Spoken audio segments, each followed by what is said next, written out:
metade aí. Olha, tá meio dividido, hein? Me surpreende isso. Vou mostrar para vocês antes de encerrar. 29 votos para verdadeiro e 22 votos para falso. Ó, o teste Q quadrado de Pearson estuda a associação entre duas variáveis quantitativas. Essa alternativa é falsa, gente. Q quadrado é para variável qualitativa. O Pearson, que é um dos grandes nomes, né, além do Fisher, um dos grandes nomes da estatística, ele fez um monte de coisas. Ele fez o Q quadrado, ele propôs o Q quadrado, ele propôs também o coeficiente de correlação. Então, tem o coeficiente de correlação de Pearson, que aí é para variável quantitativa e a gente não viu ainda.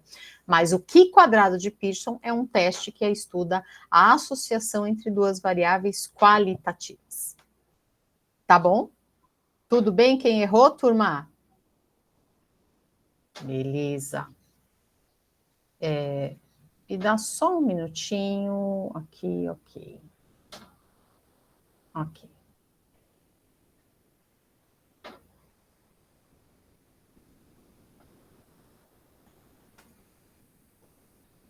A hipótese nula do teste Q quadrado é que existe associação estatisticamente significante entre as variáveis. Verdadeiro ou falso? Está lançado.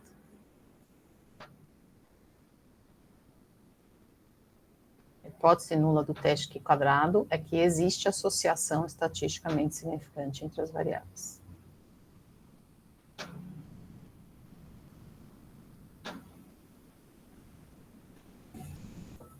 Já temos mais de 30.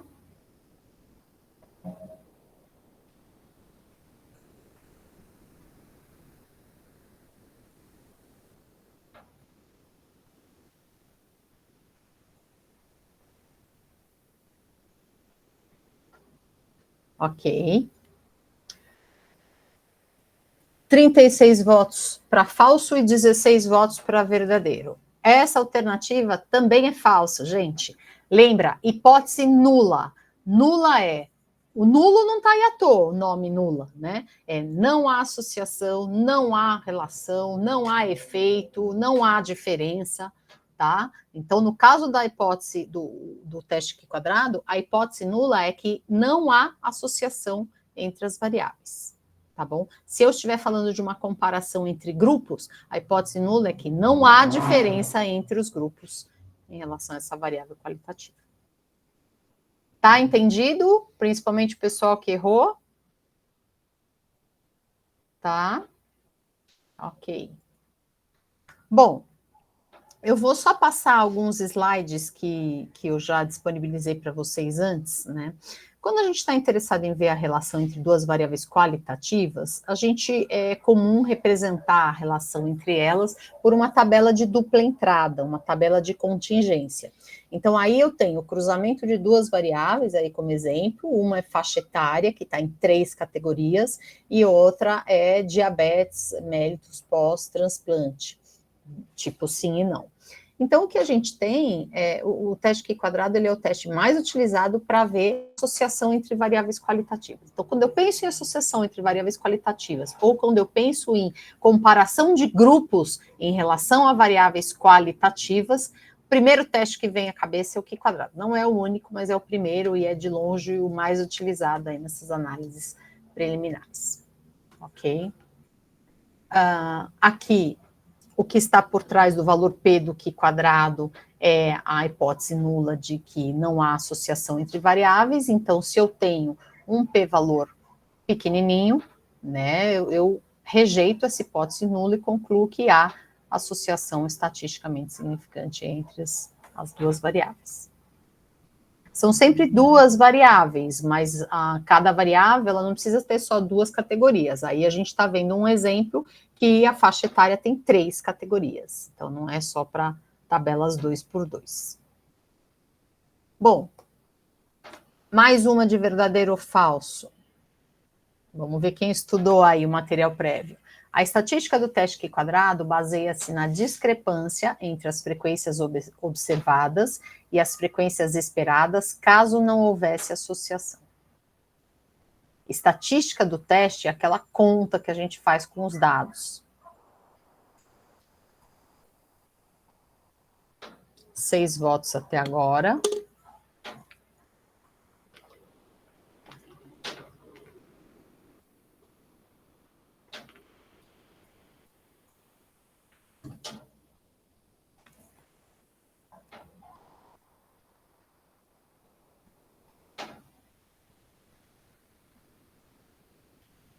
Esse já está menos disputado.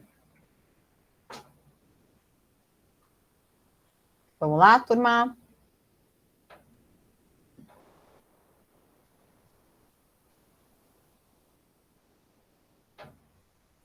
A estatística do teste Q quadrado baseia-se, acho que se baseia, né? Quem sabe português aí, na discrepância entre as frequências observadas e as frequências esperadas, caso não houvesse associação. Vamos lá. 50 votos a 2. A maioria achou verdadeiro, e é verdadeiro mesmo, tá? Então, você não precisa entender profundamente a conta, mas o que ela faz é justamente isso. Assim, olha, o que foi observado de fato? E o que seria esperado se a hipótese nula fosse verdadeira? Tá? Ou seja, se não houvesse associação entre as variáveis. Então, o que o teste Q quadrado faz é avaliar essa discrepância. Se o que eu observei é muito diferente do que o esperado sobre a hipótese nula, essa hipótese não está razoável, essa hipótese não deve ser verdadeira. Então, quando eu tenho alguma coisa muito diferente do esperado sobre a hipótese nula, eu tenho evidências para rejeitar essa hipótese nula. Ok? Aí eu coloquei aqui repeti os. Ixi, aqui tem. Vocês estão ouvindo alguma coisa? Sim, dá para ouvir bem. Não, dá para ouvir o meu áudio. Vocês não estão ouvindo outro áudio, tá bom? Não. Eu estou ouvindo 2 áudios agora, mas vai passar rápido. Então, aqui só estou repetindo aí o slide que eu já coloquei no vídeo. Então, aqui a gente tem aí um exemplo de comparação entre 2 grupos, A e B, com relação a uma variável dicotômica, né, aí óbito. Então, aqui eu tenho, olha, 234 pessoas usaram a droga A e 244 usaram a droga B. Aqui 19 pessoas morreram e aqui 36 pessoas morreram.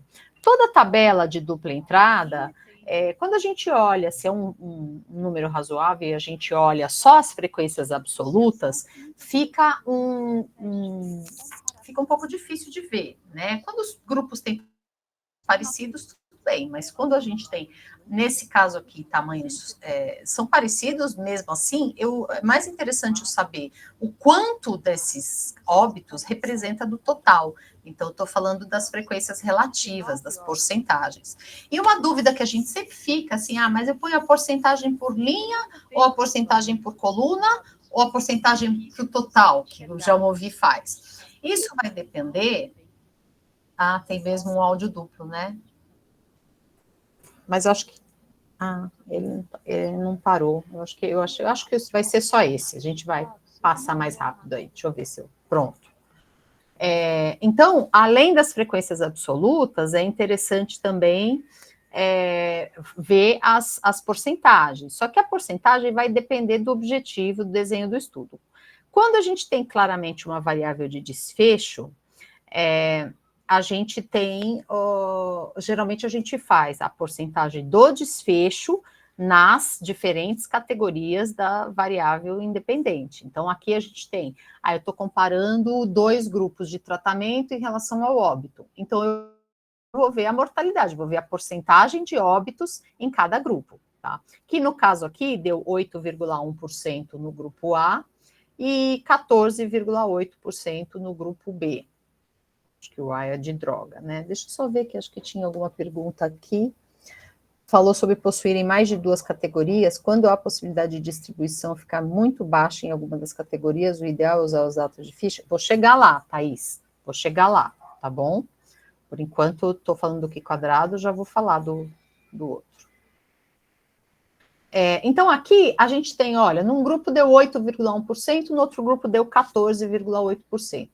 Agora, as porcentagens, numericamente, sempre vai ter diferença. Agora, será que estatisticamente essa diferença é relevante?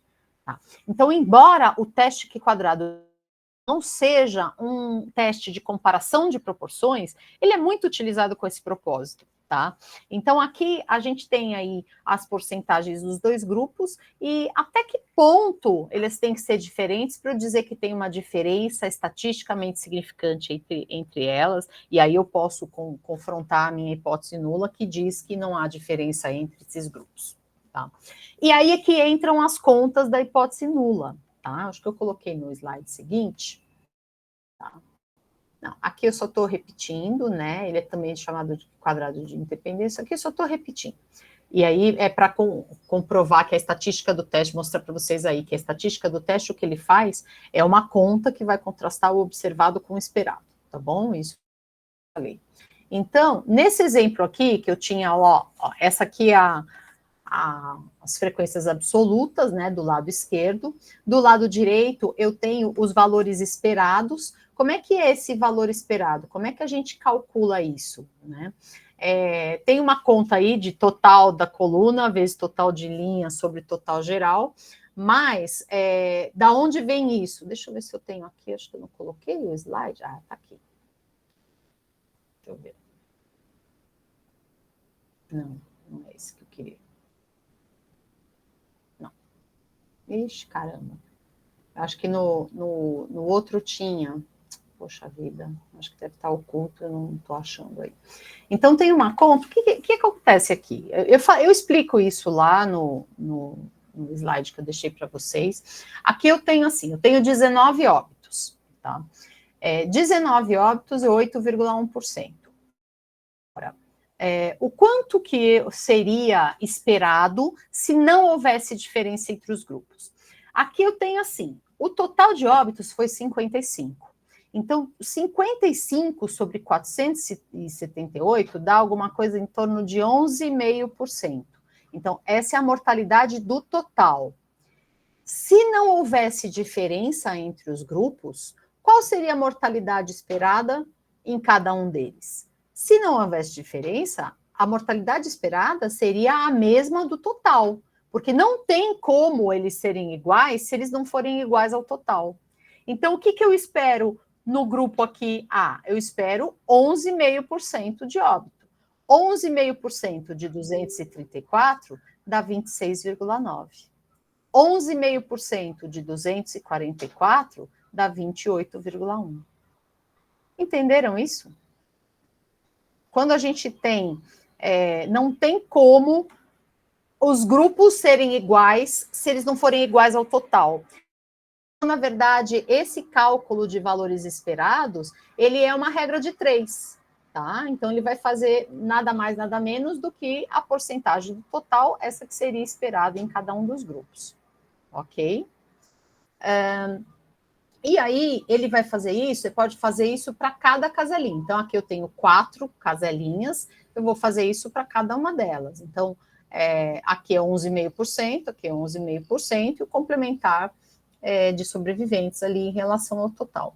E aí, qual é a conta que o Q quadrado vai fazer? Ele vai pegar cada uma dessas caselinhas, vai falar, 215 menos 207, que é o valor observado menos o valor esperado, eleva ao quadrado e divide pelo valor esperado. Fazer isso aqui, né, é uma tabela 2 por 2, então ele vai ter 4 parcelas, né, porque é uma tabela 2 por 2. Quando eu falo estatística do teste, que de um modo geral é a conta que a gente faz, né, com os dados, ele vai chegar aqui num valor de 5,16. E eu não sei se esse valor é muito ou é pouco, né, então eu teria que confrontar isso com um valor de referência, que vem da distribuição Q quadrado, então vem de uma teoria.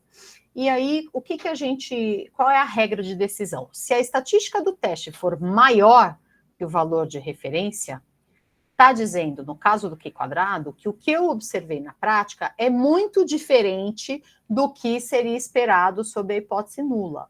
Logo, essa hipótese nula não deve ser plausível.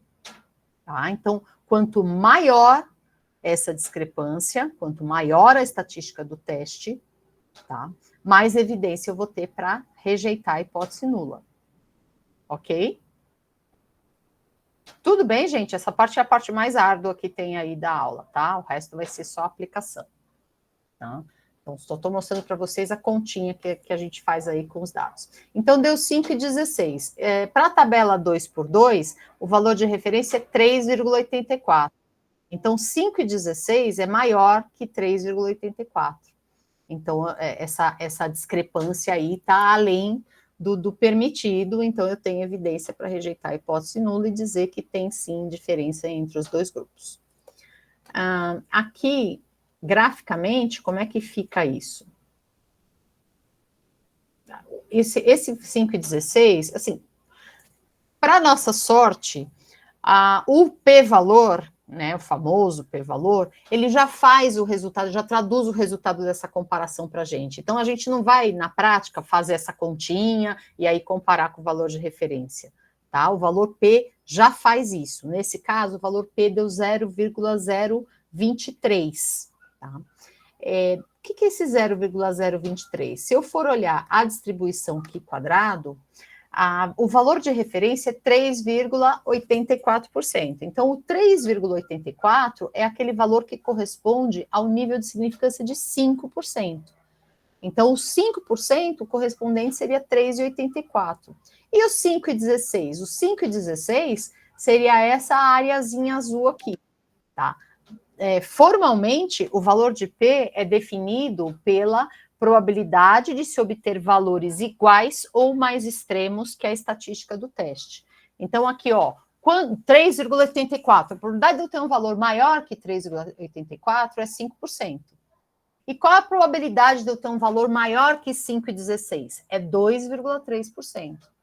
Então, ok, eu tenho esse valor 5,16 não é um valor muito provável para esse cenário de H0 verdadeiro, tá? Então, é um valor atípico, ele não cabe nesse cenário de hipótese nula verdadeira. Então, isso dá uma indicação, então traz uma evidência de que essa hipótese não é plausível, não é razoável, tá? A gente pode olhar aí da maneira mais geral, que a gente viu na aula anterior, né, de pensar no valor P como uma probabilidade de erro, e a gente vai ver se ela está dentro da margem, ela está dentro da margem de tolerância ou não, né, então estipulou-se aí uns 5%, e a gente tem que tomar muito cuidado com isso, porque o 5%, acho que eu já falei para vocês, quando o Fischer falou do 5%, ele falou apenas assim, considere, por exemplo, um erro de 5%. E esse, por exemplo, de repente virou regra e aí todo mundo fica de olho só no 5%. Não é bem assim. Então, mas a gente pode olhar aí esse valor P de 2,3% como uma probabilidade de erro que estaria dentro dessa margem de segurança aí de 5%, ok? Então, com isso, eu tenho evidência para rejeitar a hipótese nula e dizer que há diferença entre os dois grupos. Tudo bem, gente? Ok. O teste exato de Fischer é uma alternativa ao teste de McNeman. Deixa eu colocar aqui. Pronto, está lançado. O teste exato de Fischer é uma alternativa ao teste de McNeman. McNeymar, como algumas pessoas falam, né? Os alunos da graduação falam McNeymar.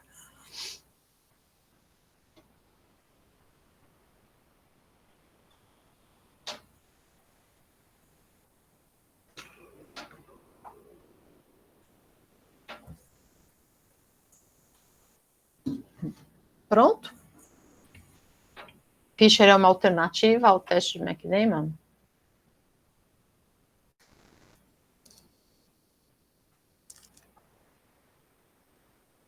(32), eita, tá mais devagar agora, hein?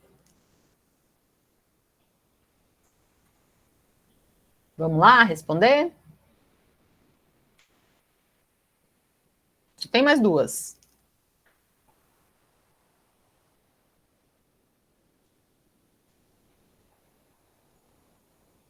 Pode chutar, não vale nota. O importante é aprender e ir acompanhando aqui.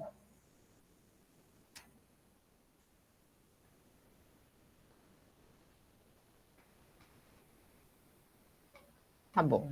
Me dou por satisfeita. Ficou entre verdadeiro e falso, um pouco mais de falso do que verdadeiro, e essa afirmação é falsa. Tá? O teste exato de Fisher é uma alternativa ao teste Q². Tá? Alguns autores defendem que quando a gente tem frequências esperadas menores que 5, ou um N total menor do que 35, 30, de 30 a 40, o teste Q² ele não é tão confiável. Então, utiliza-se o teste exato de Fisher, que é uma outra conta, como uma alternativa ao teste Q². Tem gente que gosta de olhar o teste exato de Fisher como um teste Q² para amostras pequenas. Então, não é exatamente isso, mas o que acontece é que em amostras pequenas é mais provável encontrar valores esperados menores do que 5. Então, quando a gente faz na prática, a gente olha, vê se tem valores esperados menores que 5. Se tiver pelo menos um valor esperado menor que 5, justifica já a utilização do teste exato de Fisher no lugar do Q². Agora, a interpretação com termos do valor de P é a mesma coisa, a hipótese é a mesma, tá? Já vou falar, Thaís. Thaís, acho que você que perguntou do teste exato de Fisher. O que acontece, aqui você perguntou, né? Quando tem mais de duas categorias, assim, não é que quando pode ter duas, pode ter três, quando tem mais categorias, a coisa vai ficando mais distribuída, então é mais provável que você encontre valores esperados menores que 5. Por isso que acaba, às vezes, usando o Fisher no lugar do Q², tá bom? Então, o ter mais categorias é uma consequência dessa diluição aí das frequências e acaba acontecendo isso, tá bom? Último. Para comparações, cadê a enquete? Para comparações do tipo antes e depois em relação a uma variável qualitativa, não é adequado usar o Q². Vamos lá.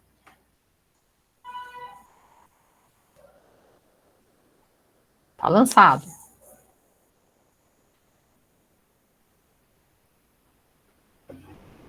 Não, Vitória. Não. O Fisher, ele acaba sendo usado com amostras pequenas, porque a regra tem duas regras, tá? Uma é, se tiver frequência esperada menor que 5, a outra é, se tiver um N menor que 40 ou 35, 30 até, tá? Então, um N total pequeno, ou frequências esperadas menores que 5, já dão uma indicação de que o Q² pode não ser uma boa. O negócio de ter mais categorias é se a amostra for pequena. Se a amostra for pequena e tem mais categorias, essas frequências vão se distribuir mais. Então, você vai ter mais chance de achar frequências esperadas menores que 5. Tá? Mas, assim, você vai ver nos artigos, vai estar assim, foi utilizado o Q² ou o exato de Fisher quando necessário. Tá? O João está perguntando um exemplo do exato de Fisher. Eu vou dar um exemplo prático aqui daqui a pouco. Mas esse não é. Quando a gente tem frequências assim, pesquisas com um N muito pequeno, tá? Então você vai ter. Aqui, por exemplo, deixa eu só voltar um pouquinho. Deixa eu só voltar um pouquinho aqui. Esse aqui, ó, a gente tem um N razoável, 478 casos. Nos valores esperados, não tem nenhum menor do que 5. Então, esse aqui é um caso que eu poderia usar o Q² sem grandes ressalvas. Agora, se em vez de 478 eu tivesse 38, e desses 38 eu tenho 20 e 18 num grupo e no outro. Tá? Então, eu poderia ter, desses 20, eu tenho que, sei lá, um morreu. Tá? Provavelmente, se eu tivesse o valor esperado aqui, esse valor esperado seria menor do que 5. Então, se eu tiver pelo menos uma casalinha com um valor esperado menor do que 5, já é uma justificativa para usar o Fisher. Eu não tenho um exemplo numérico aqui, mas seria por aí. Isso, não é, o valor esperado, ele não é estimado, ele é calculado, tá? Você precisa do cálculo dos valores esperados para poder fazer a estatística do teste Q quadrado. Tudo isso, quando a gente faz no programa, é tudo que está por trás do programa, tá bom? Alguns programas, eles já dizem, olha, tem tantos valores esperados menores que 5, tá? Outros não. Aí os outros não, você tem que olhar os valores esperados e ver se é menor que 5 ou não. Tá bom? A Camila está perguntando a diferença entre o Fisher e o McNeman, a gente vai ver aqui nos exemplos, tá bom?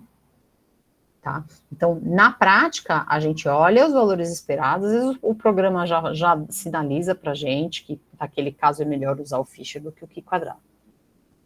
Bom, eu estava aqui, eu vou chegar já nos exemplos mais aplicados, e aí acho que vai ficar melhor aí para vocês.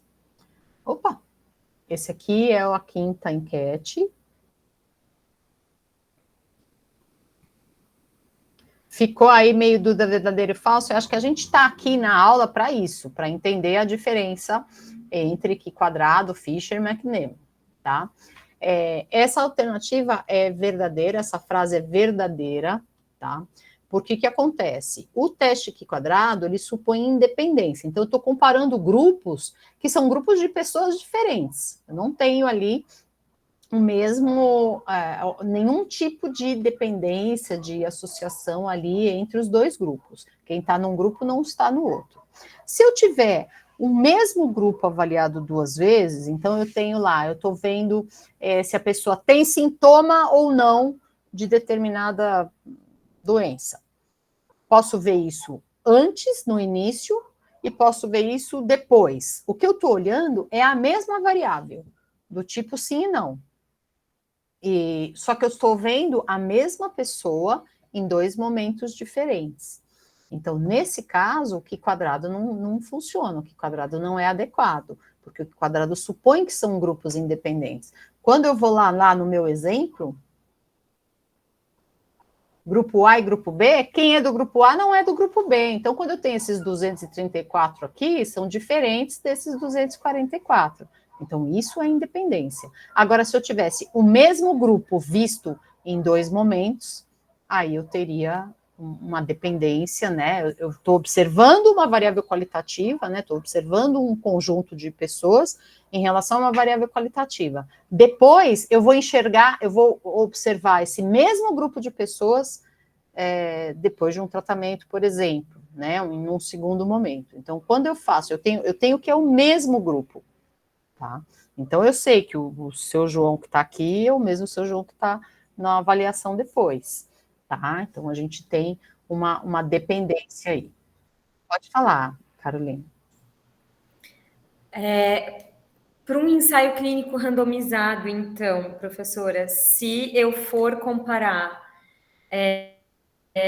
grupos diferentes, eu posso usar o Q quadrado? Sim, randomizado já diz que a pessoa foi para um ou foi para outro, né? Tá. Né? Eu fiquei em dúvida, porque, por exemplo, o meu estudo, ele vai ser o que a gente chama de stepped wedge. Então, eu vou avaliar 2 grupos diferentes, mas eu também vou avaliar as pessoas de um mesmo grupo ao longo do tempo. Não sei se deu para você entender. Entendi. Aí... Você não vai fazer Q quadrado, não. Porque daí você tem uma estrutura um pouco mais complexa. Tem mais de um grupo, e embora os grupos sejam independentes, se você tem dados longitudinais, que é ao longo do tempo, você vai ter que levar essa estrutura de dependência em conta. E aí foge um pouco da estatística que a gente está vendo aqui no curso básico, entendeu? Tá.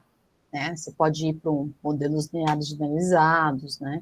A gente vai ver bem ao passando no final do curso essas outras possibilidades. Tá? Mas aqui não, Q quadrado é assim, se você quisesse, nesse estudo que você descreveu, você quer saber se os grupos são comparáveis no início do estudo.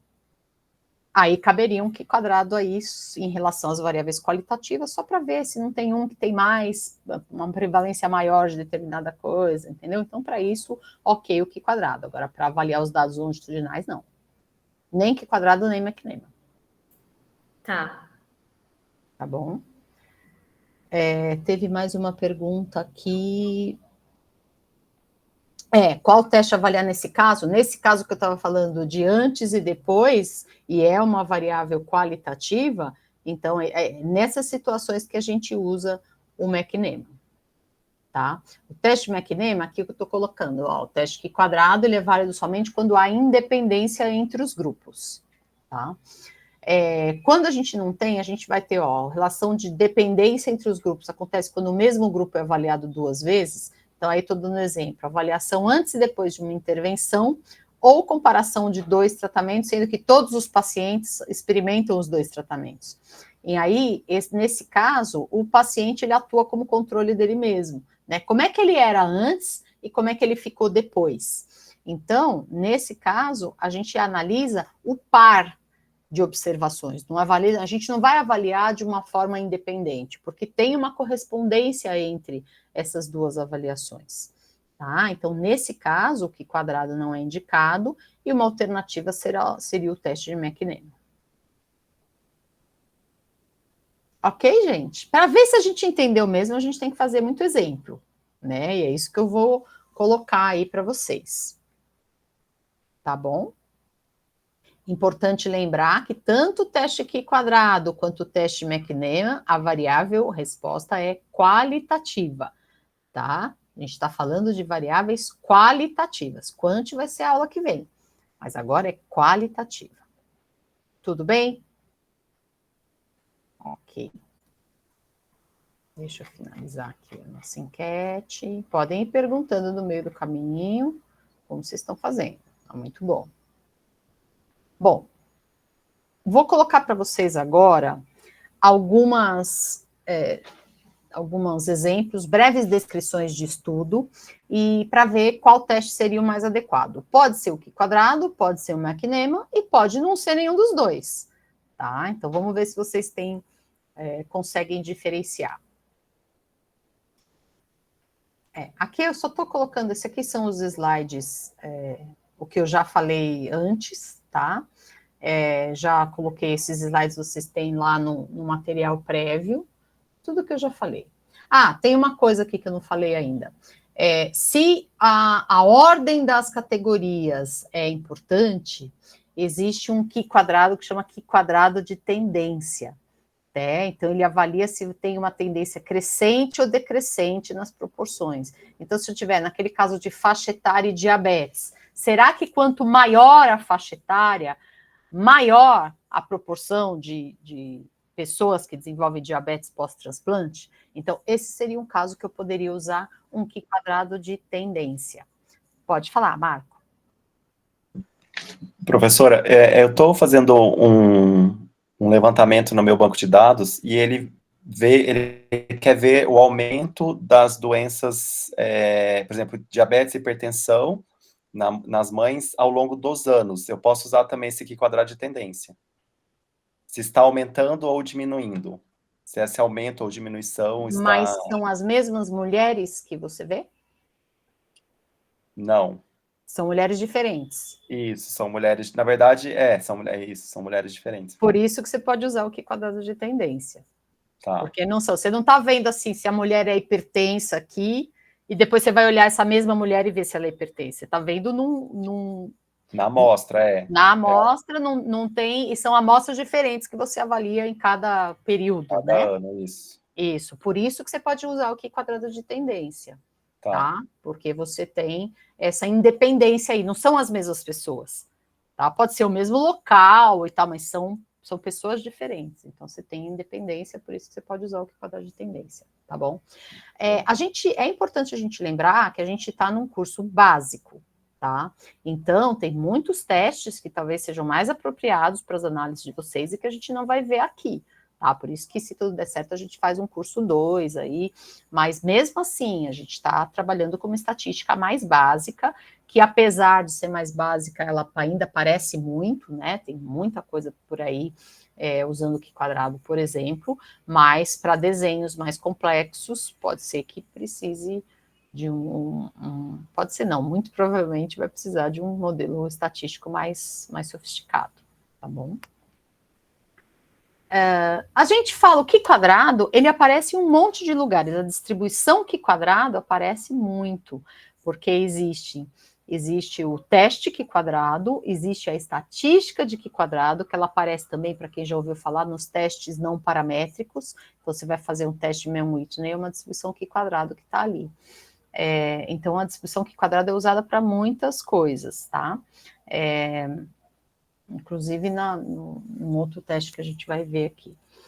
Mas só para dizer que, às vezes, nem sei porque não está escrito Q quadrado, é esse teste Q quadrado que a gente conhece. Mas quando não se fala, quando fala assim, só teste Q quadrado, é esse que a gente imagina que seja, que esse teste de associação entre duas variáveis qualitativas, tá? Bom, agora sim, qual teste é mais adequado?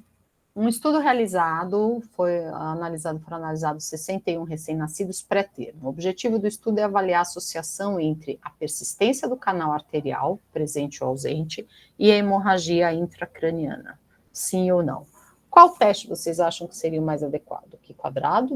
Q quadrado é Q quadrado ou Fischer, tá? Porque sem ver os dados não dá para saber se é Q quadrado ou Fischer. Né? Q quadrado, McNeman ou nenhuma das alternativas?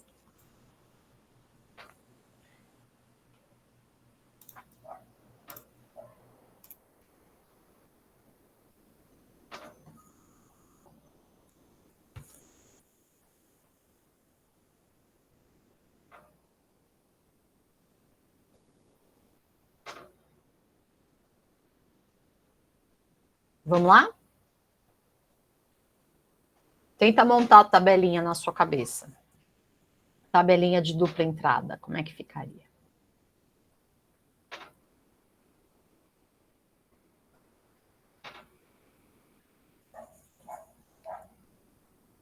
Quarenta e três. Bora?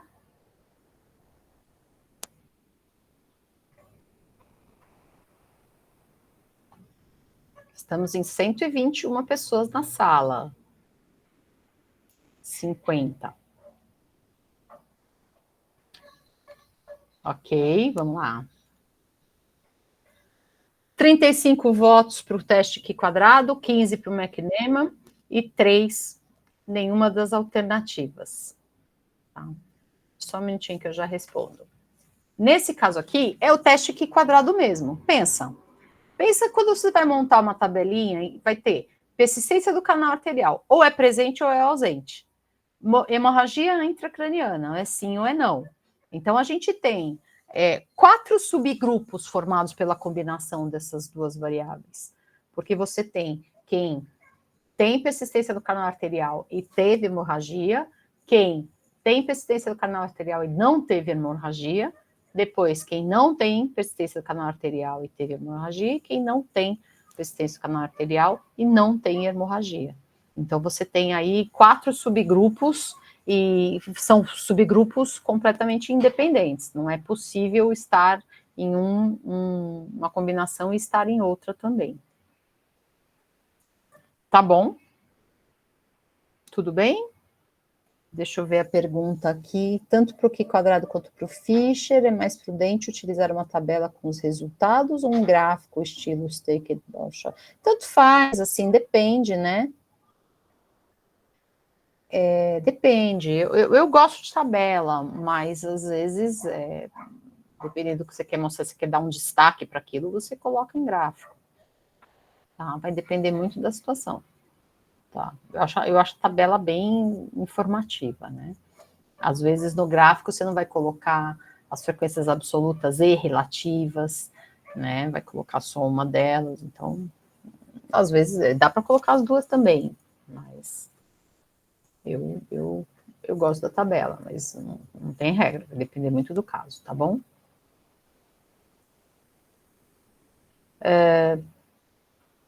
Mais um. Deixa eu fechar aqui.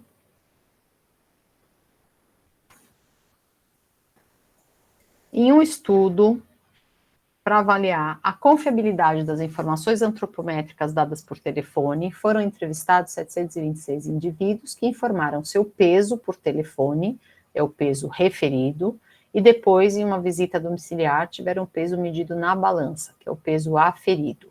O objetivo é saber se é possível estimar com precisão o peso real a partir do peso informado por telefone.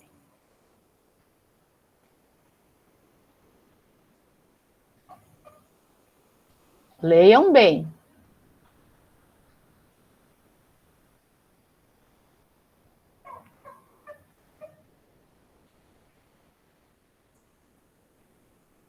Dezesseis votos até agora, não, 24, 30.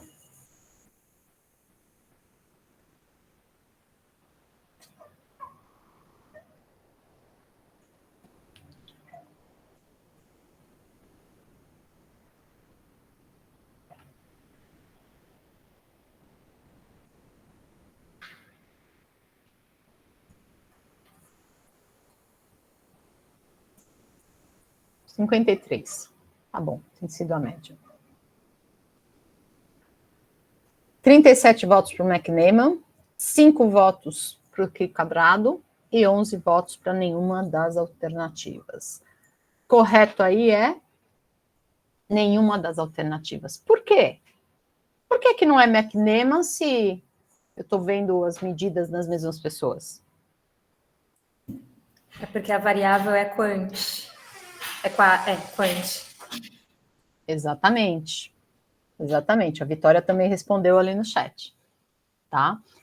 Quadrado e McNeman é só para variável qualitativa. Tá? Qualitativa. Não é para quantitativa. E aqui peso é quantitativo. Então tem que prestar atenção nisso. Prestem atenção nisso também no questionário.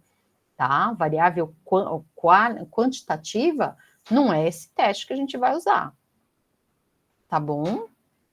Tá? Agora, se fosse assim, sei lá, obesidade, eu quero saber obesidade nessa mesma situação, né? Suponha que a pessoa meça lá o seu peso, sua estatura, VGMC e, você tem obesidade, você tem MC maior que 30?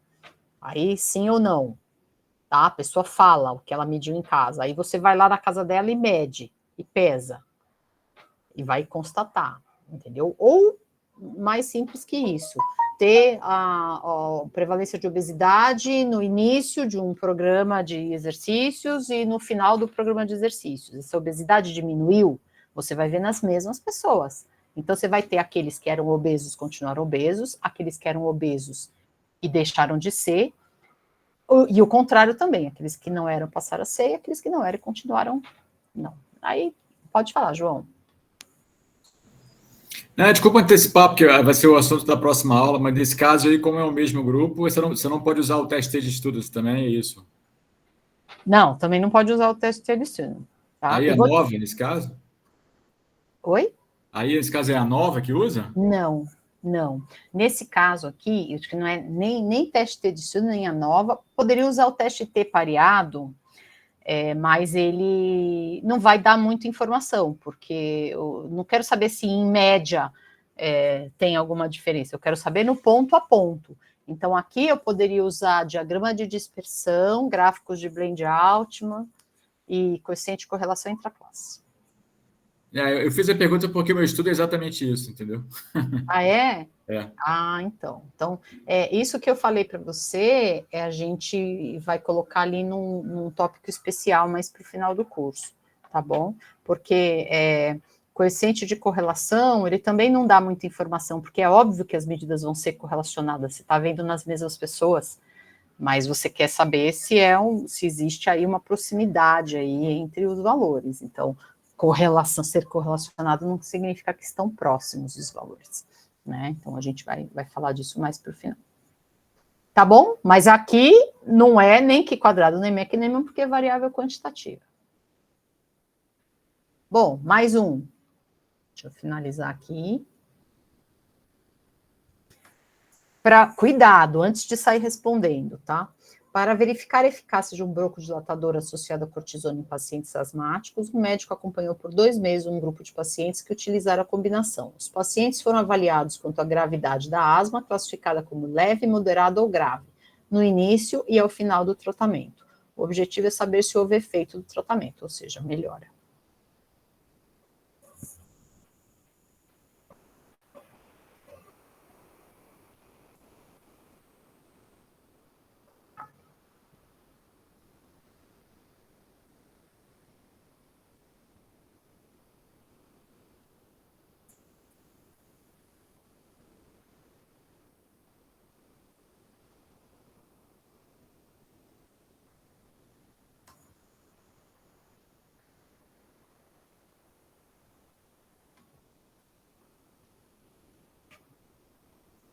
Vamos lá? Como é que fica aí?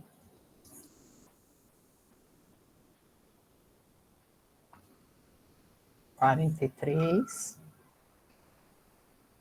Olha, no anterior chegou a 60.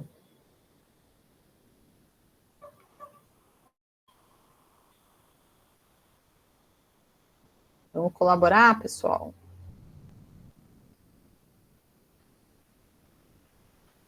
Pronto. Ganhou o teste McNeman, mas não foi com essa folga toda, não. Vamos lá, vamos entender. Aqui é McNeman mesmo. Então, eu tenho o mesmo grupo avaliado em 2 momentos, no início do tratamento e no final do tratamento. E a variável que eu estou observando é gravidade, que é uma variável qualitativa ordinal. Então, eu estou olhando as mesmas pessoas, estou classificando em leve, moderado ou grave no início e leve, moderado ou grave no final. Tá? Então, a variável é qualitativa e tem uma dependência, porque são as mesmas pessoas que estou vendo em 2 momentos. Qual é a dificuldade aí? E tem gente que achou que não era nenhum dos dois, tem gente que achou que quadrado. Vocês conseguem me ajudar a entender a dificuldade? Professora, é que aí nós teremos 3 categorias, né? 2 grupos e 3 categorias. A gente poderia aplicar mesmo assim o McNeman? Sim, porque o que você está vendo é a variável. A variável é gravidade da asma. Tá? Então, não é só para 2, como eu falei lá no começo, não é só para quando tem 2 categorias, né? Tabelas 2x2, por exemplo, 2 variáveis com 2 categorias. Não, você pode ter 3, 4, 5, 10 já fica mais difícil, mas assim, aqui você tem 3 categorias de uma única variável, que é a gravidade da asma. Tá? Então, o que importa é a variável nas categorias. Tem 2 pessoas que levantaram a mão. Isso, a Moira está falando, que cada pergunta, sim. Pode falar, João. É que você colocou 3 categorias para asma, né? Então, a minha pergunta é o seguinte: na hora que você for aplicar o teste estatístico, você vai considerar, por exemplo, se você usou um medicamento, né? Vai ser diferente o grau P, digamos, se for grave para leve ou grave para moderado, moderada para leve, porque é diferente, né? Uhum, é diferente, é bem diferente, mas a gente coloca ali, eu pelo menos assim, se tiver uma situação como essa, tem outras maneiras mais complicadas de analisar, mas o McNeman vai só dizer se teve alguma alteração, se teve alguma diferença. Agora, o quanto mudou, quem mudou, você vai olhar na tabela de dupla entrada, onde você vai ter a gravidade da asma no início e a gravidade da asma no final. O que o teste que quadrado, tanto o que quadrado quanto o McNeman, ele vai falar de um modo geral, entendeu? Que tem diferença, que houve uma mudança. Agora, o que mudou, você pode ir lá na estatística descritiva e observar. Tá? Acho que a gente tende a supervalorizar a parte inferencial e deixar meio de lado a descritiva. Eu acho que esse é um exemplo que seria imprescindível mostrar a tabela de dupla entrada, ou numa forma de gráfico, talvez, mas mostrando exatamente o que aconteceu, porque dizer só que teve diferença, mas você não sabe quantos passaram de moderada para leve, ou de grave para leve, acho que essa informação é mais importante mesmo, então a gente falaria no descritivo. Que quadrado? Grupos, amostras diferentes. Fischer, grupos, amostras diferentes com baixa distribuição em alguma categoria. Tá, McNeman, grupos, amostras iguais. Iguais ou tendo alguma dependência entre eles, porque às vezes não é só isso. Por exemplo, lado direito e lado esquerdo, mãe e filho, irmãos, a gente tem algum tipo de dependência, que muitas vezes vai ser isso do tipo antes e depois, inicial e final, tá bom? Beleza. Pro, Oi, pode falar. rapidinho, eu tinha marcado aqui como nenhuma das alternativas, Porque eu tinha pensado assim, que, por exemplo, o teste ele não ia dar se teve um efeito de melhora, que é o que ele coloca aqui. Ele só ia dar, tipo, a mudança, se teve mudança ou não, que foi né, que você falou. Aí eu fiquei pensando nisso, tipo, ele não vai indicar se houve melhora, pode ser que, na verdade, estava leve e aí foi para grave. E aí ele não indicou se melhorou ou não, e aí eu tinha pensado por esse lado. Tá, entendi. O teste ele não vai indicar isso, ele vai indicar só. Mas assim, isso não invalida o teste, porque você vai ver se melhorou ou piorou olhando as descritivas, que é o que eu estava falando antes. Tá? Então, olhando as descritivas, você vai ver se teve alguma mudança. Tá? Teve alguma mudança, sim ou não? E aí, se mudou para melhor ou pior, você pode ver nas descritivas. E aí a análise é tipo, dentro daquele mesmo paciente, então vai ver se ele mudou de uma classificação para outra, né? Quando você tiver o contraste das duas, você vai falar assim, olha aqui, eu tinha 15 pacientes que eram moderados, eles passaram para leve. Tinha 10 que eram grave, passaram para moderado. E outros 8 passaram para leve. Entendi. Tá? Beleza. Então, você vai ter aí. Tem maneiras de analisar também, mas lembrando que a gente está aqui no curso básico. Tá bom, Roberto, sem problemas. Meus sentimentos aí para você, tá bom? Tá, vai em paz. João, pode falar? Não, desculpem, eu fiquei curioso com a história da estatística descritiva que você falou. Nesse caso, você vai fazer aquele gráfico que mostra 2 pontos ligados e um tracinho no meio, assim, né? Não sei o que você está querendo me dizer, né? Para dizer a gravidade da asma, se passou para leve para grave, se você fizer um. Tem várias. Não, ou aqueles gráficos você usa mais quando é quantitativa, e vai avaliar 2 pontos. Aquele gráfico com 2 pontos, com uma linha ligando os pontos, é para quantitativa. Certo. Tá bom? É para quantitativa. Tem outras formas gráficas de mostrar aí essa mudança. Tem uns que até fazem a tabela mesmo e coloca cores para ver, coloca, sei lá, cores quentes para falar de piora e frias para falar de melhora. E hoje em dia tem muitas formas de visualizar os dados, né? Tá. Bom, continuando aqui, eu estou na 3. Tá dando para diferenciar, gente, que quadrado de McNema, tá? Que quadrado ou ficha de McNema? A gente só vai aprender isso fazendo mesmo, depois tem o questionário. Olha, mais um. Um estudo foi conduzido em uma amostra de 647 indivíduos com idades entre 40 e 79 anos, os quais foram submetidos a um teste de tolerância à glicose. Os resultados obtidos pelo teste foram classificados pelos critérios da OMS e da Associação Americana de Diabetes, em 3 categorias: normal, sob risco de desenvolver diabetes, e diabético. Um dos objetivos do trabalho é verificar se existe concordância entre os 2 critérios.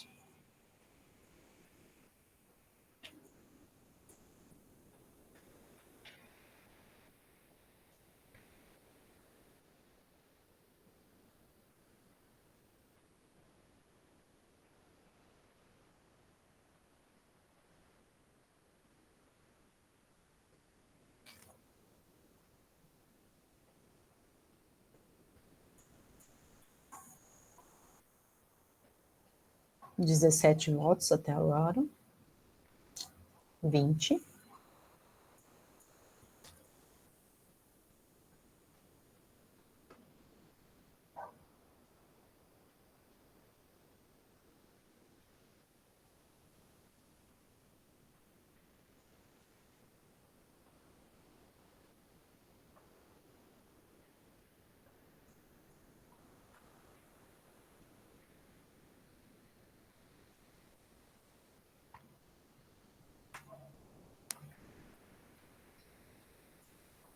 Então, pensa, um montão de gente, tá? Vai fazer um teste, vai tirar sangue, vai fazer a dosagem, e esse número vai ser classificado, vai ser categorizado. A pessoa vai ser classificada em normal, em risco e diabético. por 2 critérios diferentes.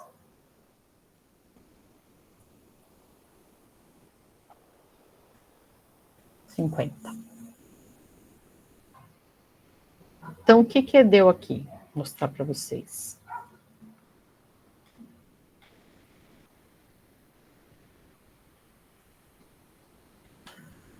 27 votos para Q quadrado, 14 para o McNeman e 12 para nenhuma das alternativas. Vamos lá, vamos pensar junto. A gente está falando de variáveis qualitativas? Sim ou não? Sim. Sim. Sim, certo? Porque é uma classificação nessas 3 categorias, ok? A gente tem dependência? A gente tem grupos dependentes ou independentes? Eu acho que isso foi confuso, mas eu acho que... Eu acho que não tem dependência. Grupo, então, é dependente, é o mesmo grupo que está sendo avaliado, né? Quantos grupos tem aí? Diferentes. Quantos grupos tem aí? Um grupo só. É um grupo só. Um grupo. Esse grupo, cada pessoa desse grupo vai ser avaliada de 2 formas diferentes. Um é usando o critério da OMS e outro usando o critério da Associação Americana de Diabetes. Mas é a mesma pessoa que vai ser classificada de 2 formas. Tá? Então, a gente tem dependência. Então, a gente tem variável qualitativa e a gente tem dependência. O que o teste de McNeman faz? Está aparecendo o teste de McNeman, né? O que o teste de McNeman faz? Avalia o mesmo grupo ou variáveis dependentes entre um mesmo grupo. Tá, mas o que ele vai dar para você?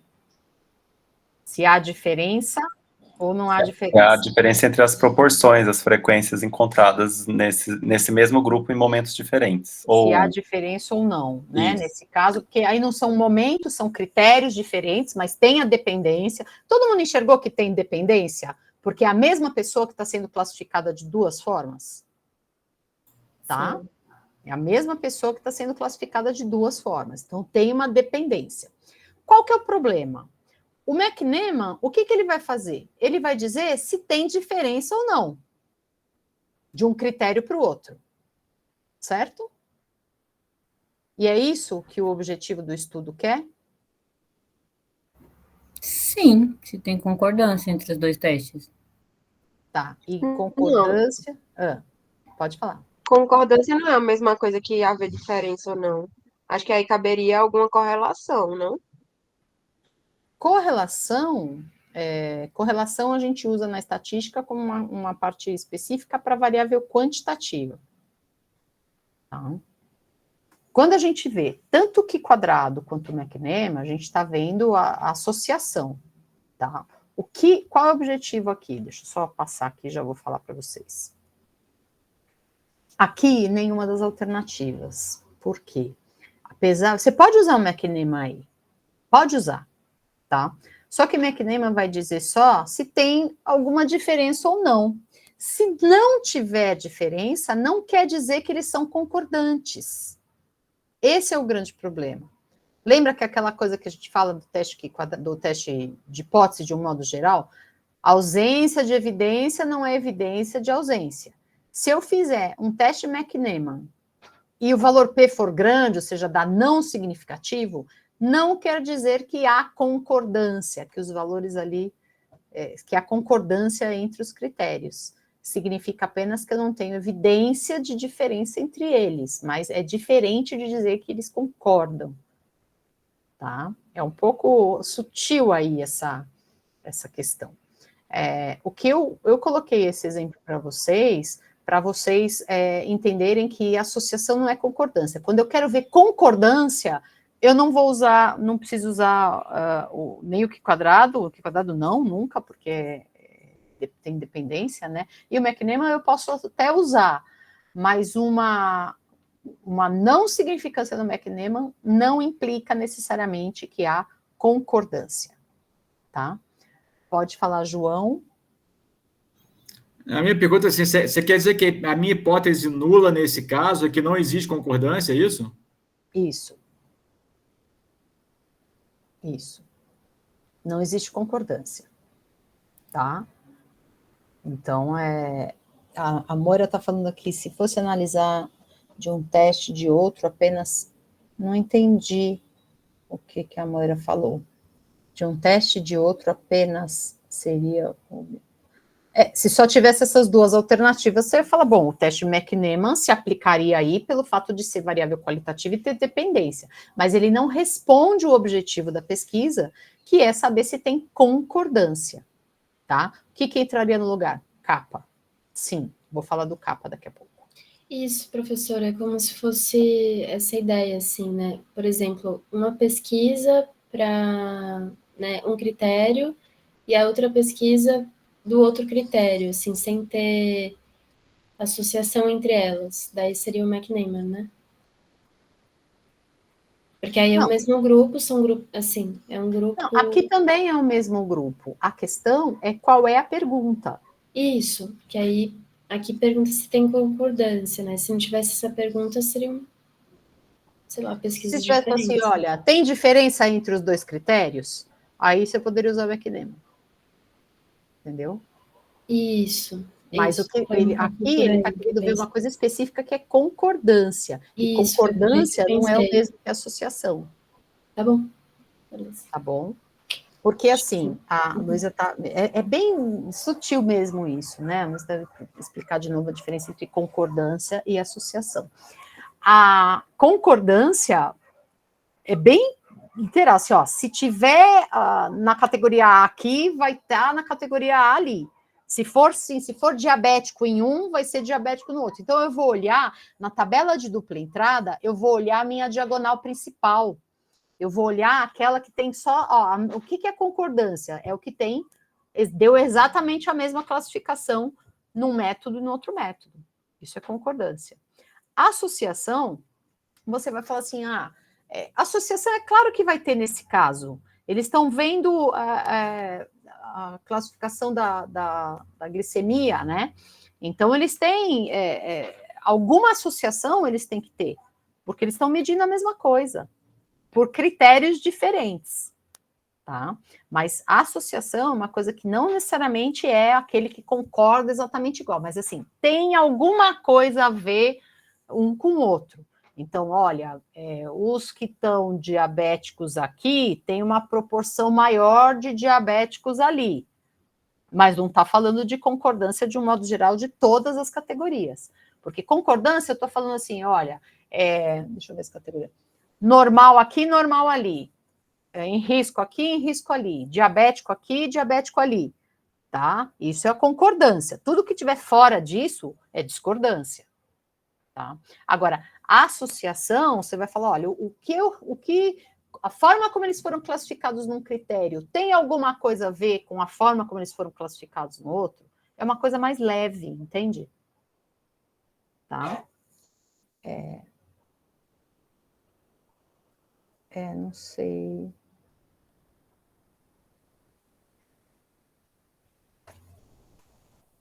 Muito utilizado na avaliação de parâmetros. Parâmetro pode ser tanta coisa, não sei. Um índice novo, uma escala nova em relação à acurácia. Pode ser. Às vezes você tem, sei lá, até um padrão ouro e você vê se um novo método ele tem uma concordância razoável com esse padrão. Pode ser. Uma comparação aí. Tá bom, gente?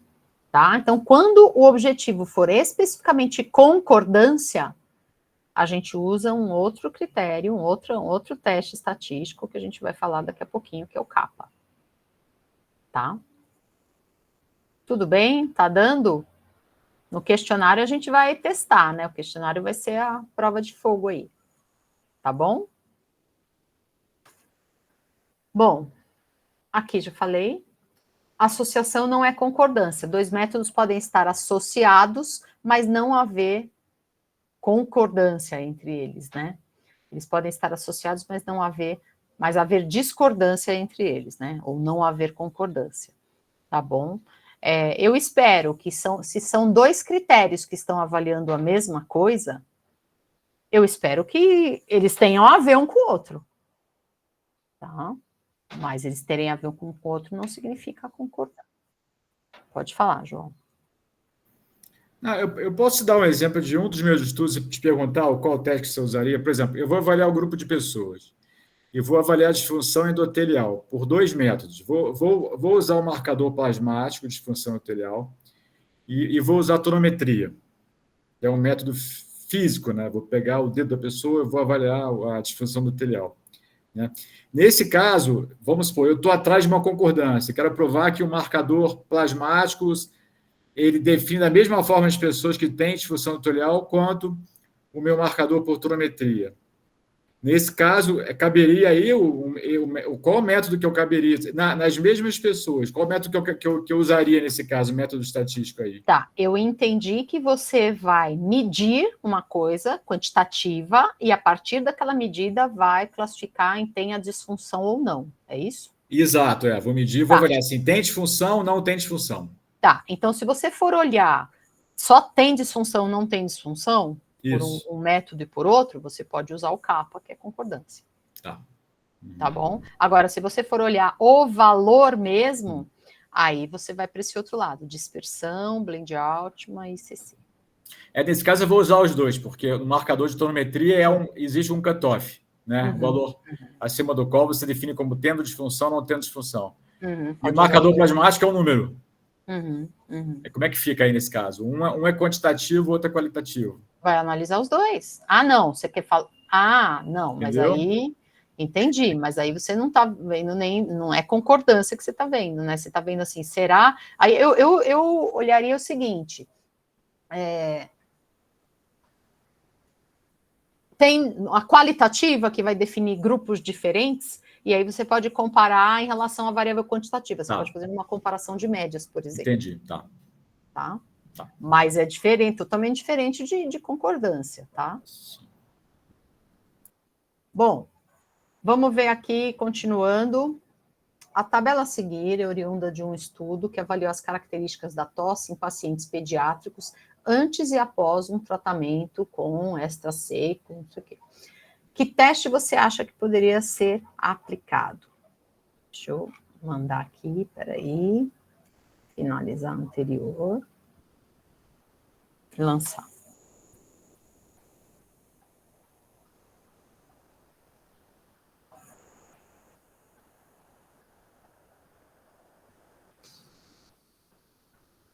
Foram 3 testes, são 3 variáveis diferentes.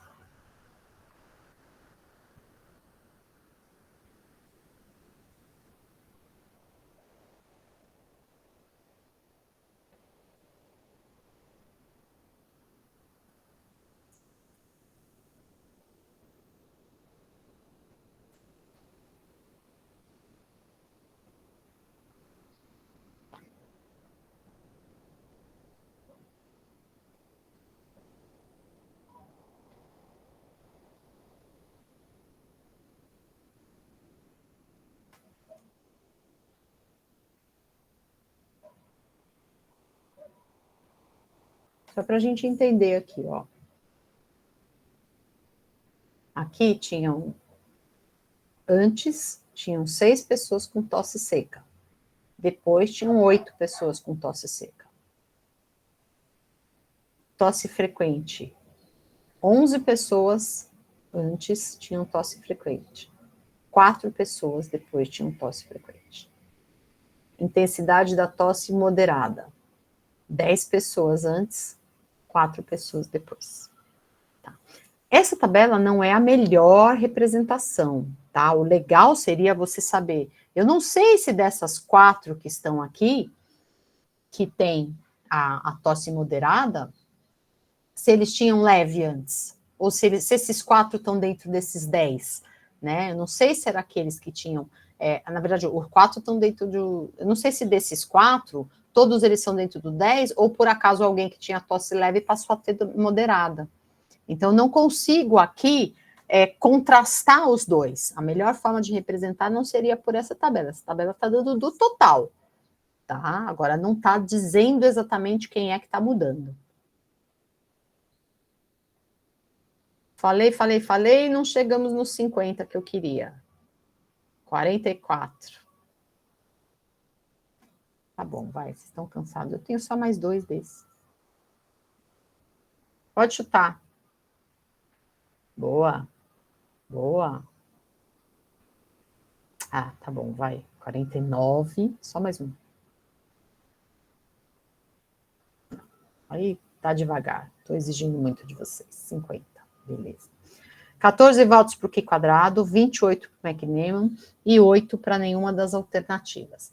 Nesse caso, gente, McNeman, tá?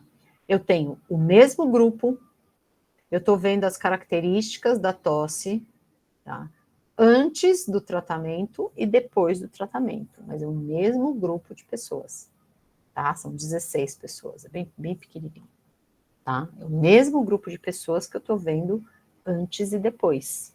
E eu quero saber se houve mudança, se houve diferença, tá? Então, aí seria teste de McNeman mesmo.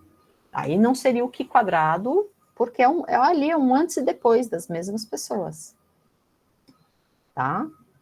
Estou ficando preocupada porque tem bastante gente que colocou Q quadrado. Q quadrado não podia ser. Querem tirar dúvida ou falar por quê? Qual é a confusão que está dando aí?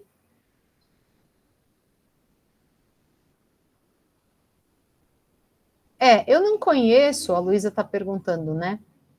Eu não conheço alguma alternativa ao McNeman quando tem amostra pequena e nem alguma restrição com relação ao McNeman. Porque esses testes todos, eles são testes desenvolvidos para grandes amostras, então sempre vai ter limitação quando tiver um N pequeno, tá? Mas não é do meu conhecimento alguma alternativa aí ao McNeman, alguma restrição para não usar amostra pequena, tá bom? As mesmas pessoas sob uma mesma variável, e são 3 variáveis no caso, né, mas é a mesma pessoa sendo avaliada antes e depois, tá? A Sofia está falando por ter número. Aonde tem número? A variável, ela é qualitativa. Os números sempre vai ter número, porque a gente está falando de pesquisa quantitativa, né? A gente está falando, olha, 6 pessoas antes do tratamento tinham tosse seca, tá? Então, o número, a frequência, ela vai aparecer, ela vai ter, porque a gente está falando de pesquisas quantitativas, tá? Nesse caso é dicotômica. O Fischer, eu não vou falar da conta dele aqui, eu posso até deixar um material aí com vocês que tem aí a conta dele, o que ele faz e tal. É que eu não queria colocar um material muito pesado aí para vocês, que eu sei que não é fácil fazer o preparo prévio, também eu tenho um outro texto, que é um texto mais para graduação, que fala um pouco mais do Fischer, e tem em livros aí de biografia básica, né, mesmo na internet, porque a conta, ela é diferente do Q quadrado. Mas aqui na pós-graduação eu não estou muito preocupada com a conta, estou mais preocupada com a aplicabilidade, né? Então, na aula prática, se tudo der certo, aí eu vou mostrar para vocês. Aí eu mostro o Q quadrado, o Fischer, ver o que a gente olha, tá? Aí acho que vai ficar mais palpável aí, tá? Então não vou entrar muito no Fischer aqui, eu não trouxe para vocês. Mais alguma pergunta? Olha, eu tô conseguindo ver o chat hoje, né? Se fosse a mesma intervenção com pessoas que morreram e que viveram, seria o Q quadrado? O morreram e viveram seria o desfecho. Qual que seria a outra variável, Moira? Não, tudo bem, grupos diferentes, um que morreu e um que viveu, mas e a outra variável é o quê? Lembrando, são 2 variáveis qualitativas que a gente tem. Se todo mundo teve a intervenção,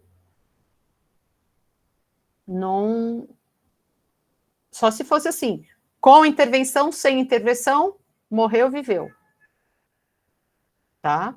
Então, se você tivesse dois grupos, um que tomou a intervenção, outro que não tomou a intervenção, e você visse a mortalidade nos dois, você teria grupos independentes e seria um Q quadrado.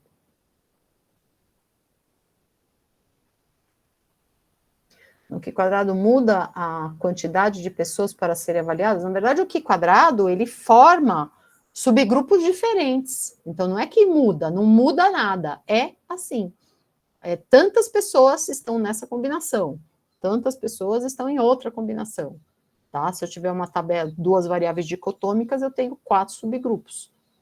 Então, não é que muda, né? Não muda. O que a gente pode ver se muda ou não é quando a gente tem o mesmo grupo avaliado em mais de um momento, ou mais de uma situação. Tá? Ok. Qualquer dúvida, vão perguntando, tá, gente? Então, esse aí é mequinema mesmo. Olha, vamos olhar as tabelas dos artigos, né? Esse aqui é uma tabela que eu já mostrei para vocês em aulas anteriores. Deixa eu colocar aqui. Aqui. Então, a tabela comparou 2 técnicas cirúrgicas, por laparotomia e robótica, com relação a dados demográficos. Aí eu estou colocando uma frase aí. Provavelmente, em todas as comparações, foi utilizado o teste Q quadrado ou o teste exato de Fischer. Verdadeiro ou falso?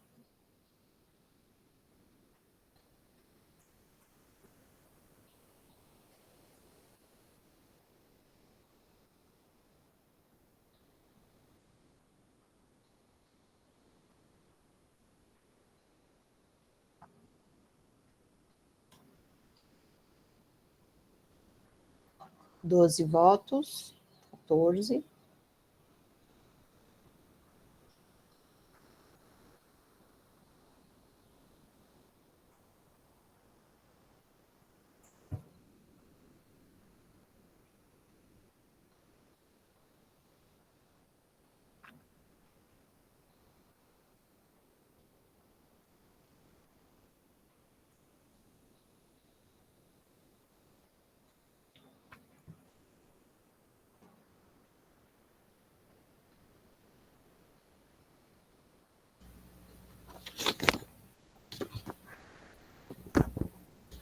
Tá disputado esse, hein?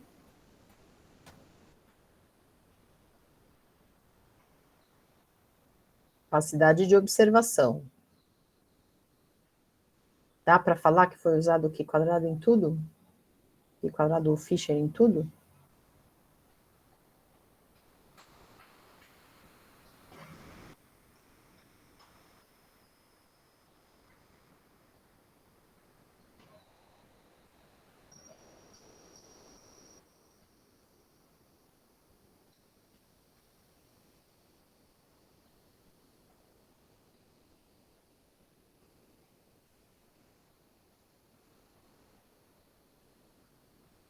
Vamos lá? 48, só mais 2.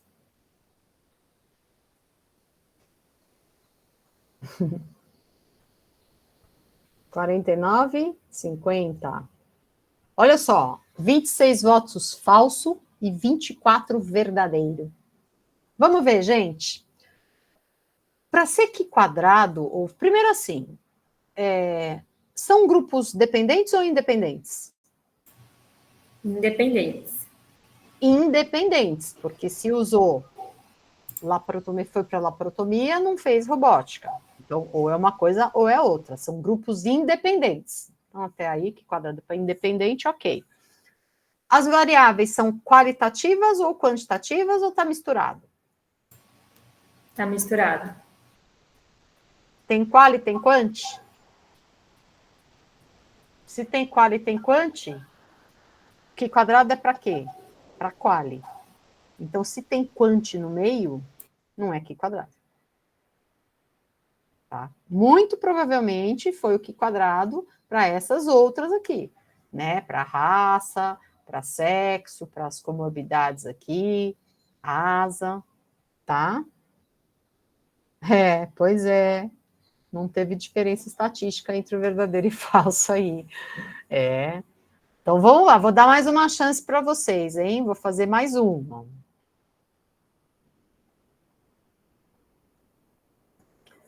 A tabela a seguir foi publicada em um estudo, a gente já viu essa tabela também, foi publicada em um estudo e comparou pacientes com sintomas severos e não severos de Covid-19. A tabela mostra comparações em relação a sexo, idade, comorbidades e sintomas. A frase é a mesma, provavelmente em todas as comparações foi utilizado o teste Q² ou o exato de Fischer. Verdadeiro ou falso?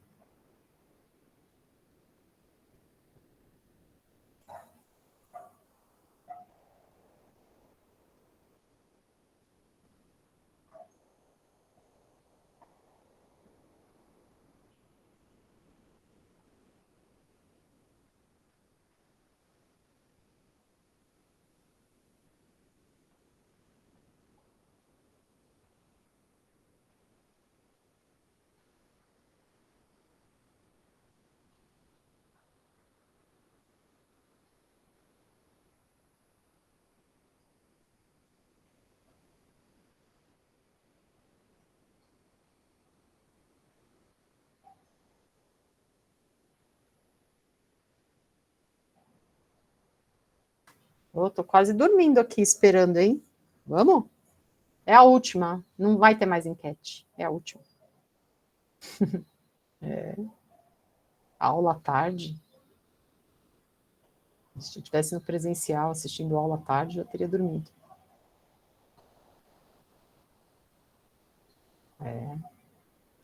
45, 47.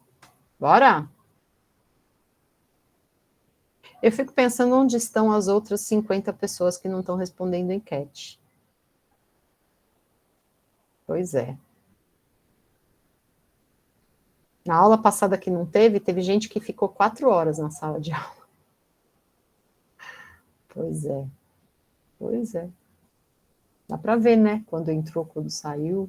A pessoa não saiu. Não, o pessoal não vai ter aula, saiu todo mundo, tem gente que não saiu. Isso aí. Pós-graduação, né? Pessoal, cada um sabe a responsabilidade que tem. 53, pronto. Deixa eu mostrar para vocês. 38 verdadeiros e 15 falsos. Vamos lá. Essa aqui, o correto é verdadeiro. Vamos olhar. Mas verdadeiro só seria verdadeiro se fossem grupos independentes e todas as variáveis analisadas fossem qualitativas. Vamos ver. Os grupos são independentes? É gente quem teve sintoma severo e quem não teve sintoma severo. Os grupos são independentes, verdade. As variáveis são todas qualitativas? Se a gente for olhar essa primeira aqui, todas elas são qualitativas. Ah, mas tem uma idade aqui, mas a idade foi categorizada em maior ou igual a 50 anos ou de 0 a 49 anos. Então, a idade aqui, na anterior não, na anterior estava como média e desvio padrão. Aqui está como qualitativa. Então, todas as variáveis são qualitativas, os grupos são independentes, então provavelmente foi Q² ou Fischer. O Guilherme levantou a mão, depois a Ariela. Pode falar, Guilherme.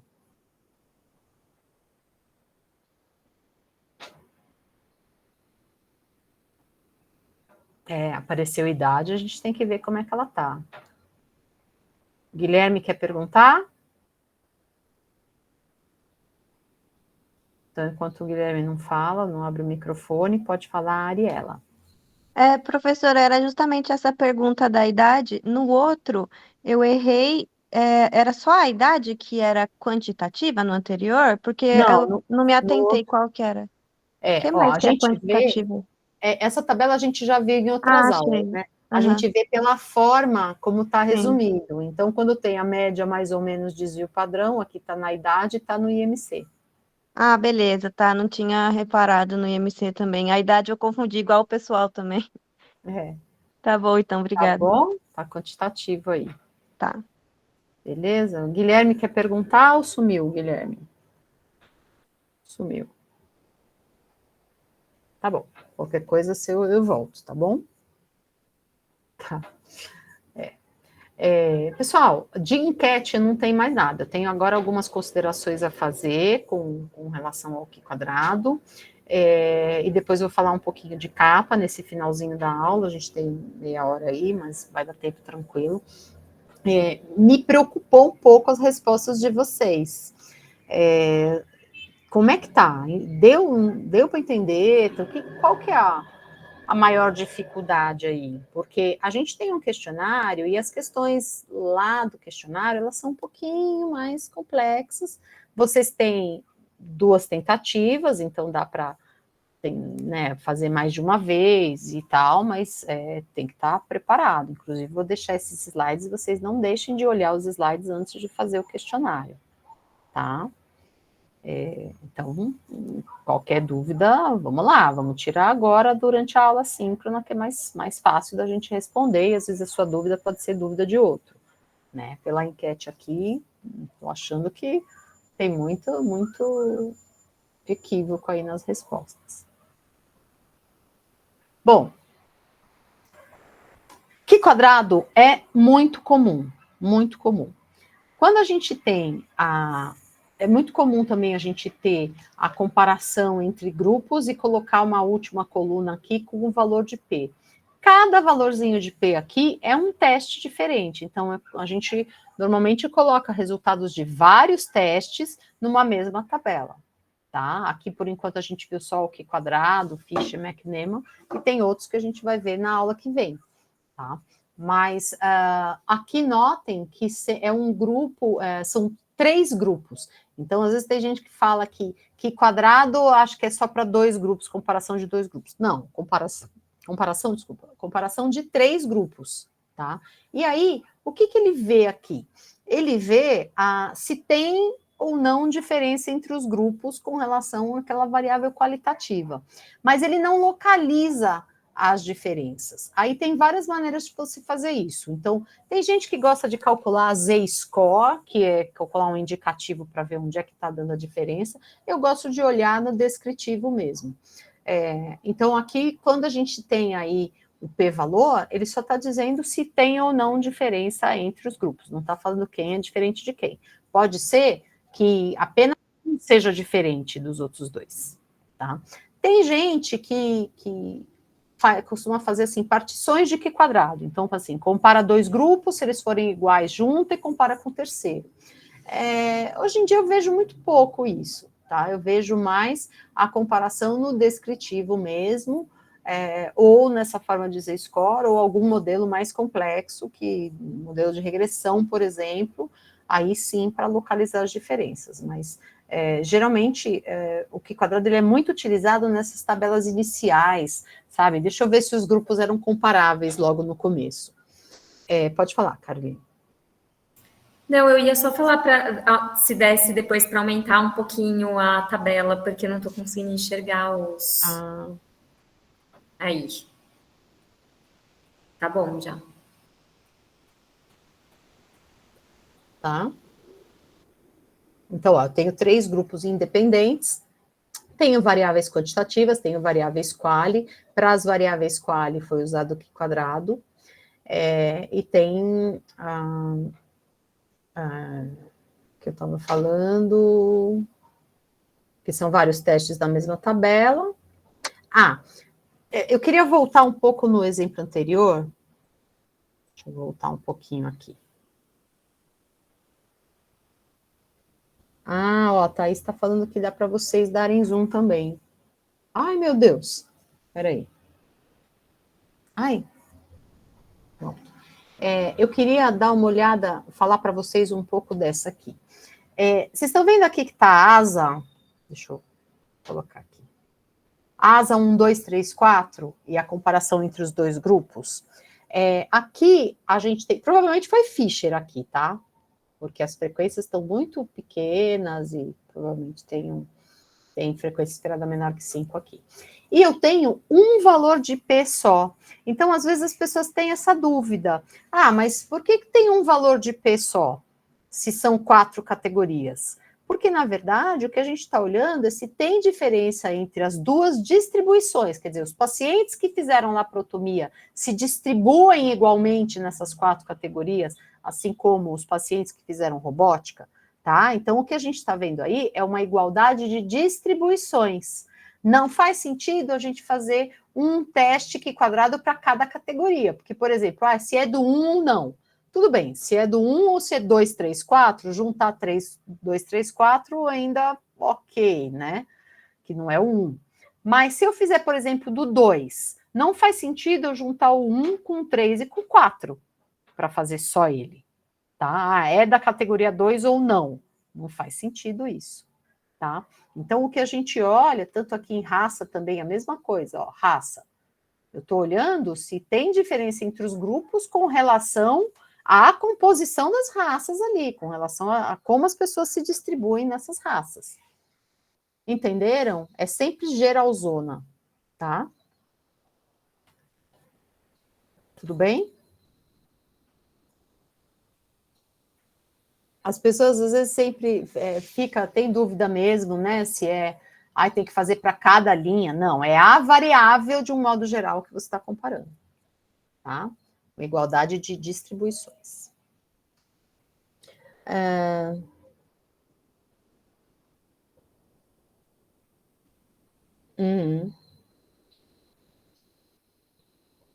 Tá bom. Eu acho que o tempo, Regina, obrigada aí pela observação. O tempo, a compreensão é diferente, tem tempos diferentes, né? Tem gente que vai mais rápido, já responde logo, tem mais dificuldade e tal. Agora, por isso que é o bom vocês terem aí o tempo de vocês para fazer o questionário e ainda 2 tentativas, tá? Então, dá para você pensar e fazer no seu tempo, não tem limite de tempo esses questionários, né? E qualquer dúvida também, eu acho que vale, assim, estuda o material, dá uma olhada nos slides, formula dúvidas, às vezes o pessoal está perguntando ali pelo chat do Moodle, eu procuro responder, quando é uma dúvida mais pontual, eu consigo responder, tá bom? Mas, vamos lá, força e fé aí que no final dá certo. É que assim, para a gente fica um pouco mais dinâmico, né? As perguntas não eram muito. Hoje até que deixei bastante tempo, porque está tranquilo de tempo, né? Mas cada um tem o seu tempo mesmo, né? Não dá. Acho que seria também muito monótono ficar 5, 6, 7 minutos esperando a resposta de uma enquete só. Não são questões muito elaboradas, né? Assim, com alternativas grandes. Isso vai ter no questionário, um pouquinho mais. No questionário vai ter alternativas inclusive de interpretação, né? Então, aqui quando eu falo assim, os pacientes que fizeram cirurgia robótica eram, em média, mais novos do que os pacientes que fizeram laparotomia. Isso é verdadeiro ou é falso? Eu falo assim, é verdadeiro. Por quê? Porque, de fato, a média é menor e isso foi estatisticamente significante, né? Ou não houve evidência de diferença em relação entre os grupos em relação às comorbidades, diabetes, DPOC e hipertensão. Então tá certo, porque quando a gente vai olhar essas comorbidades, a gente vai olhar o valor de P delas, de todos os valores de P alto. Então isso eu vou esperar de vocês também, que vocês saibam interpretar o resultado da tabela, né? As conclusões que a gente pode tirar a partir dos resultados dos testes, tá? Bom, outra coisa que eu queria falar é que, assim, o teste Q quadrado ele é tão comum que, às vezes, ele nem aparece nos métodos. É que nem nesse caso aí, nesse artigo, ele apareceu só nas notas de rodapé. Então, aí tá falando assim, olha, o teste Q quadrado foi usado para as variáveis categóricas, tá? Então, ele não apareceu lá na metodologia, mas apareceu aqui na nota de rodapé. Aí eu pergunto assim, mas essa aqui não tem valor P. Por que não tem valor P? Eu vou aumentar aqui para vocês, para responder. Uma tabela, que são 3 grupos, tem variáveis quant e variáveis quali. Tá falando aqui na nota de rodapé que foi usado o Q quadrado, tá? E por que não tem P aí? Por que dessa escolha dos autores?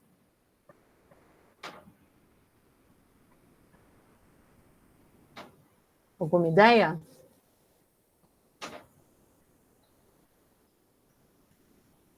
Porque não houve diferença. Isso mesmo. Como é que eu sei que não houve diferença? Também está na nota de rodapé. Então, olha aqui, ó, embaixo da linha vermelha. Não houve diferença entre os grupos em qualquer característica basal. Tá? Então, o Q quadrado ele não entrou nem na descrição da metodologia, e também nem o resultado dele, porque para os autores era mais importante mostrar as estatísticas descritivas, e eu concordo com eles, do que o resultado do valor P do teste, colocar uma coluna a mais, era um monte de P não significante, né? Poderia colocar, não seria problema, mas eles preferiram priorizar as estatísticas descritivas e dizer na nota de rodapé que não tinha diferença, tá?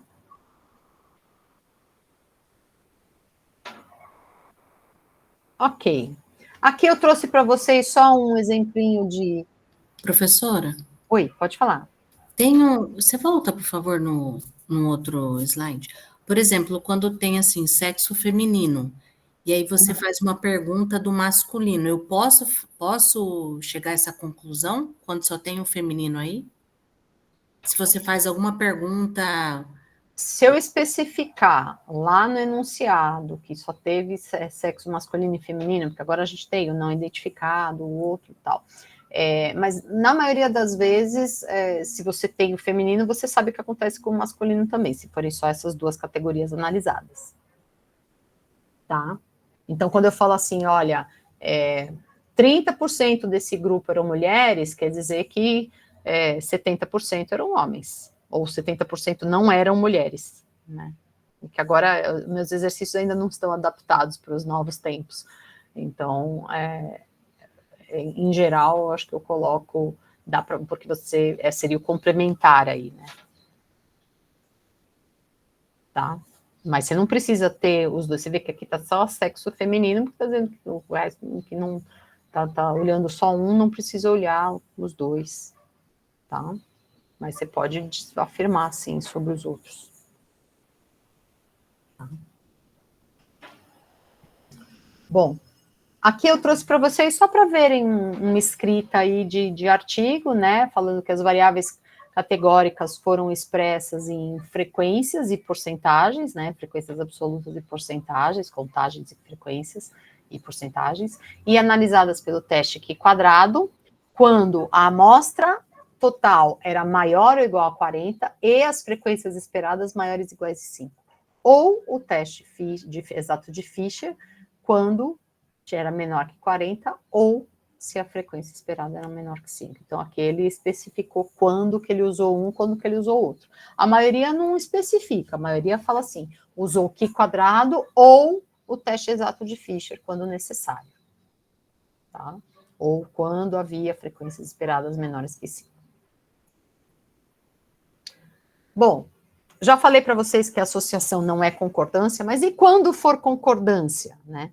Eu não vou aprofundar muito aqui, mas vou deixar uns slides aqui para vocês, para contar um pouquinho como é que a gente analisa quando é concordância. Aqui a gente tem aqui, eu fiz um exemplo que era um conjunto de 85 mulheres que fizeram mamografia, e essas 85 mulheres, esses 85 exames, foram avaliados por 2 radiologistas diferentes. O resultado que eles deram foi normal, doença benigna, suspeita de câncer e câncer. E o objetivo é avaliar se as avaliações dos 2 radiologistas concordam com relação ao diagnóstico. Então, tem um claro exemplo de concordância de 2 observações. O que a gente pode usar para avaliar a concordância? Tem um coeficiente muito famoso chamado coeficiente kappa, que é específico para avaliar a concordância quando a gente tem resposta qualitativa. E no caso aí é a classificação, né? Normal, doença benigna, suspeita de câncer e câncer. Então aí a gente pode usar um coeficiente kappa. O kappa, ele não é um percentual de concordância, porque ele leva em conta também as discordâncias, tá? É uma medida que vai ali, o 0 indica nenhuma concordância e o 1 representa total concordância, então quanto mais próximo de 1, maior a concordância. Ele pode ser negativo também, ele vai ser negativo quando tiver uma discordância mais séria entre as duas coisas que você está comparando. Aí tem o cálculo dele, né? Então ele faz parecido com o teste Q quadrado, que ele vai fazer observado menos esperado, mas é a proporção observada de concordâncias e a proporção esperada de concordância. Então, ele vai usar a conta de valores esperados também para fazer essa conta aqui do kappa. Tá?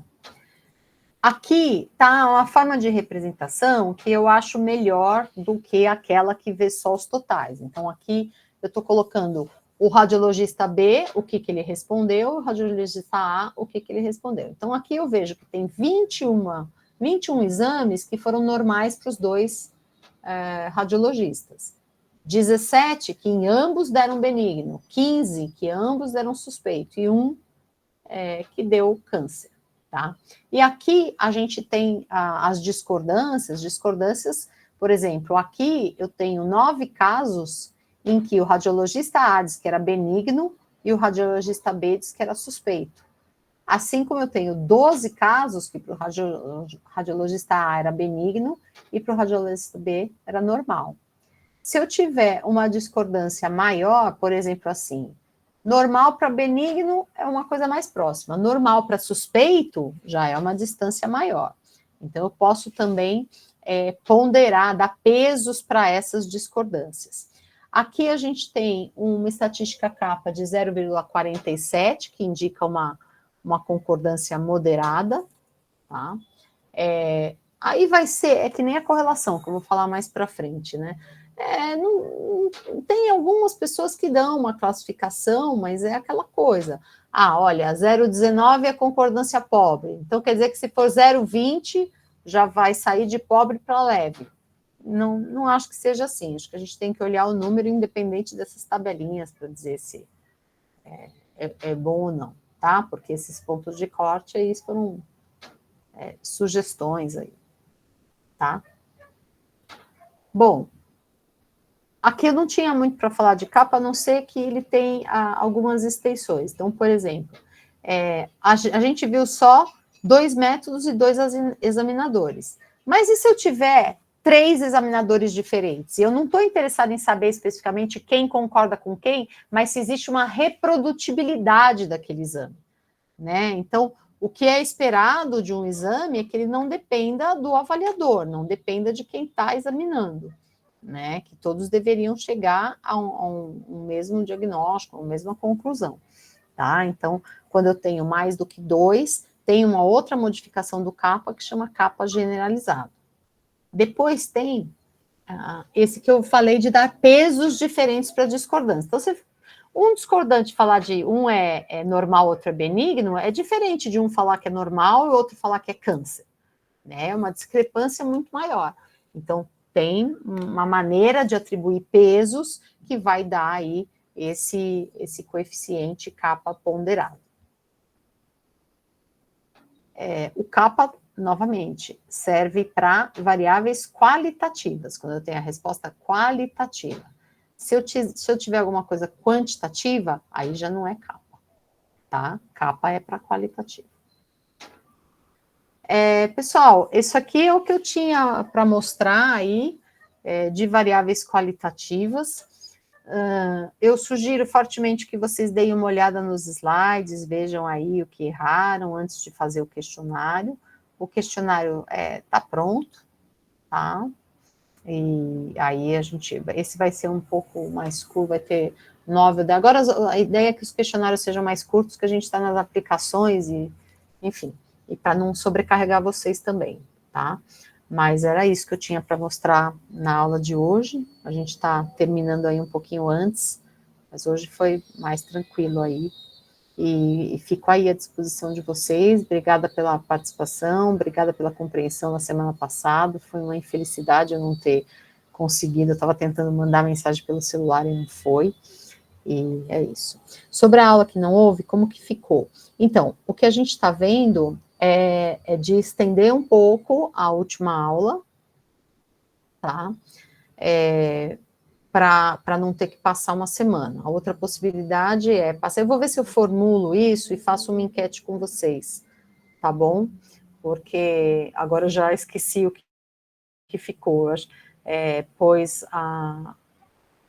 vai tentar estender um pouquinho, e também tem a possibilidade de dar aula dia 3, e aí gravar a aula e deixar dar a atividade. E não vai contar falta nesse dia 3, porque era programação. Tá? Mas eu vou ver se eu consigo dar uma espremidinha aí no conteúdo. Se a gente precisar esticar um pouquinho, a gente estica. Tá bom? Sim, essa aula vai para o Moodle daqui a pouco. E vai ter uma atividade também daqui a pouco.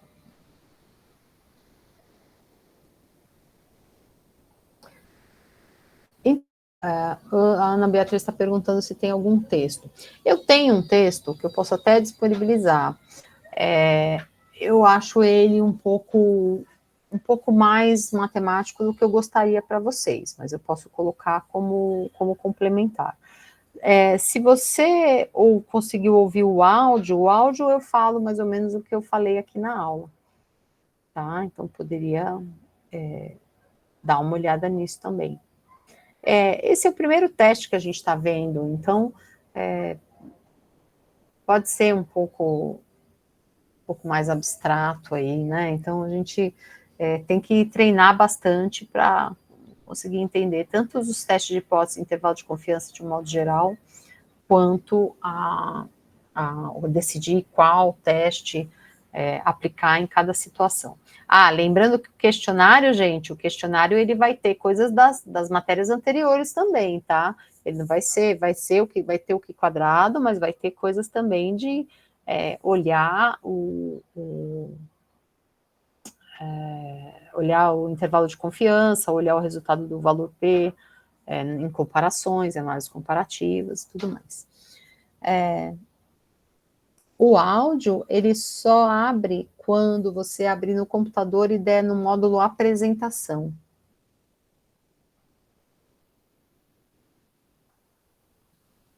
O programa estatístico faz tudo quanto é teste. Tá? Eu acho que só consegue ouvir o áudio quando você baixa, e ele é bem grande, né? E aí coloca em módulo de apresentação. Tem mais alguma pergunta? Pro, mas se eu fizer o teste, por exemplo, por um programa estatístico, aí aquele valor esperado, eu tenho que informar também, ou esse valor já é calculado por ele também? Já é calculado. Então ótimo. Tá bom? Não precisa informar, né? Pronto? A Priscila tem uma pergunta sobre o questionário. Quer fazer, Priscila? Era uma das questões que eu fiquei sem entender, eu queria... era aquela que falava... Você quer abrir, professora? Ou Vou abrir, posso abrir. Não, mas pode falar. A que eu vou questão abrir. 2. Por que eu não entendi por que ela é igual? Eu tinha colocado... Eu não lembro aqui agora. Porque fala sobre a glicemia. Você quer abrir para... Vou abrir aqui.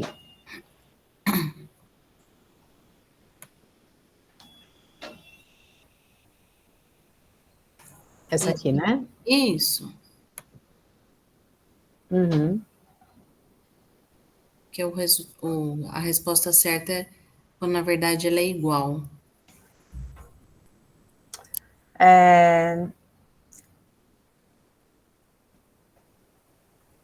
O que seria o erro do tipo 1? Vamos lá. Erro tipo 1 é rejeitar H0 quando H0 é verdadeiro. E H0 é uma igualdade. Tá certo? Não, porque H0 é quando... A hipótese nula, nesse caso, é que a glicemia dos hipertensos é igual à dos indivíduos normais.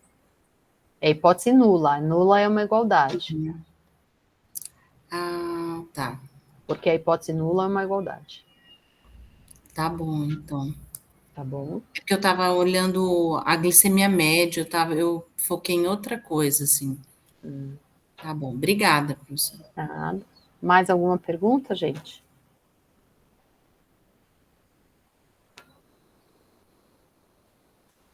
Então, tá bom. Faltam 3 minutinhos aí. A aula que vem a gente vai falar de variáveis quantitativas, então vamos falar de teste T e um pouquinho de ANOVA, tá? Eu vou dar uma olhada aí no material, já